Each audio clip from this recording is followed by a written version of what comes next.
গেলেন ওই নূহ নবীর উম্মত যেই পুরানো গুরুস্থানের মধ্যে আছে। এমন তো অবস্থায় বড় পীর আব্দুল কাদের জিলানী বাগদাদী রাদিয়াল্লাহু তাআলা গুরুস্থানের পাশে দাঁড়ায় গেলেন। যাওয়ার পরে সর্বপ্রথম গুরুস্থানের মুর্দারদেরকে সালাম দিলেন। কিছু আয়াত তালাওয়াত করছেন সূরা তাকবীর, অথবা আপনার মাজার জিয়ারত করেন, গুরুস্থানের জিয়ারতের উদ্দেশ্যে জিয়ারত করলেন। জিয়ারত করার পর বড় পীর আব্দুল কাদের জিলানী ওই নূহ নবীর উম্মতকে উদ্দেশ্য কইরা ডাক দিলেন, এই গুরুস্থানে যেই নূহ নবীর উম্মত আছো, তুমি জিন্দা হইয়া দাঁড়ায়া যাও। আল্লাহু আকবার বলেন। বড় পীর আব্দুল কাদের জিলানী বাগদাদী ডাক দিতে দেরি হলো, নূহ নবীর উম্মত দাঁড়ায়া গেলেন। দাঁড়ায়া সেরে বলতেছেন, আসসালামু আলাইকুম ইয়া গাউসে পাক।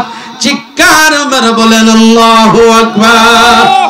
গাউসে পাককে সালাম প্রদান করলেন। এখন নূহ নবীর উম্মত যে কবরে শুয়ে রইল, তখন তিনা কবর থেকে যখন দাঁড়ায় গেলেন, বিশাল লম্বা মানুষ, এত বড় লম্বা মানুষ ঈসা নবীর উম্মত দেখে নাই। আল্লাহু আকবার কোন। ওই খ্রিস্টান ব্যক্তি এত বড় লাশ কোনোদিন দেখে নাই। এই এত বড় লম্বা লাশ দেখে আশ্চর্য হয়ে গেলেন। তখন বাবা ভাইয়েরা, বড় পীর আব্দুল কাদের জিলানী বাগদাদী রাদিয়াল্লাহু তাআলা যখন নূহ নবীর উম্মতে দাঁড়াইলেন, দেখতেছেন পা থেকে নাভি পর্যন্ত জাহান্নামের আগুনে পুড়তেছে। পুড়তেছে জাহান্নামের আগুনে পুড়তেছে। এখন ওই নূহ নবীর উম্মত ডাক দিয়া বলতেছেন, যমুনার শ্রেষ্ঠ আউলিয়া রে, আমার ভাগ্য বলো, নসিব ভালো। ও বড় পীর আব্দুল কাদের জিলানী, আপনি যেহেতু আমার এখানে এসে উপস্থিত হয়ে গেলেন, আমার বিশ্বাস আমার পা থেকে নাভি পর্যন্ত যে কবরের আগুন আযাবে আমি ভুগতেছি, যদি আপনি আমার জন্য দোয়া করেন আর আমার দিকে নেক দৃষ্টি দেন, জাহান্নামের আগুন আমার দেহে থাকবে না। চিৎকার করে বলেন আল্লাহু আকবার। বড় পীর আব্দুল কাদের জিলানী বাগদাদী রাদিয়াল্লাহু তাআলা নূহ নবীর উম্মতের জন্য দোয়া করলেন। প্রশ্ন করলেন, বাবা তোমার এই কবরে আযাবটা কেন? সারাটা শরীর ভালো, নাভি থেকে মাথা পর্যন্ত ভালো, আর পা থেকে নাভি পর্যন্ত তোমার কবরে আযাব কেন? কারণ কি? তখন ডাক দিয়া বলতেছেন, যে হুজুর,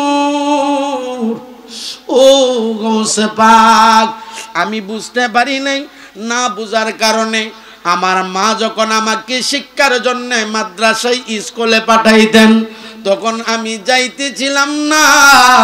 তখন মা আমাকে ধমক দিলেন। আমি রাগান্বিত হইয়া আমার বাম ডান পা দিয়ে আমার মারে একটা লাথি মারছিলাম। লাথি মারার কারণে আমার মা আল্লাহর দরবারে বিচার দিয়ে গিয়েছিল। মার দোয়া কবুল হয়ে গেছে। ও হুজুর, পা থেকে নাভি পর্যন্ত আমার কবরে আমার মাকে মার সাথে বেয়াদবি করার কারণে, লাথি মারার কারণে আমার কবরে আযাব হচ্ছে। হুজুর, আপনি যদি দয়া কইরা আমার জন্য দোয়া করেন, আল্লাহ মাফ করে দিবে।